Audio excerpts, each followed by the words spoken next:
ఇప్పుడు సోషల్ మీడియాలో అంటే ఇన్స్టాగ్రామ్ అని తీసుకుంటున్నాను, అందులో ఏంటంటే డాక్టర్స్ ప్రెగ్నెంట్గా ఉన్నప్పుడే వాళ్ళతో డాన్సులు చేపిస్తున్నారు. అండ్ అంటే కొన్ని విచిత్రంగా కనిపిస్తున్నాయి. వాళ్ళు హెల్తీగా సీ సెక్షన్ అవ్వకుండా నార్మల్ డెలివరీ అవ్వడానికి వివిధ రకరకాల ప్రయత్నాలు అయితే చేస్తున్నారు. కానీ కొంతవరకు అయితే అది డాక్టర్ దగ్గర లేకుండా చేయడం రిస్క్ అవుతుంది కదా మేడం, దాని మీద? అది టోటల్గా నా సబ్జెక్ట్ కాదు ప్రెగ్నెన్సీ అనేది, కాబట్టి నేను పూర్తిగా చెప్పలేను.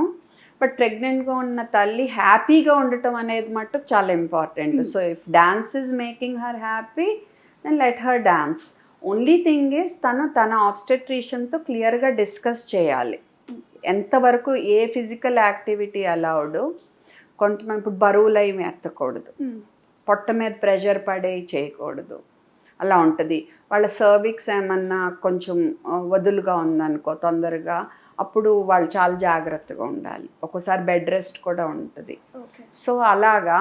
కాకపోతే ఏంటంటే డాన్స్ అనేది వాళ్ళు హ్యాపీగా ఇష్టంతో చేయటం ఒకటి, మనం ఇన్స్టాగ్రామ్ పోస్టుల కోసం వాళ్ళతో చేయించడం అనేది వేరే విషయం. ఇంకా అది వాళ్ళ డెసిషన్ వదిలేదు.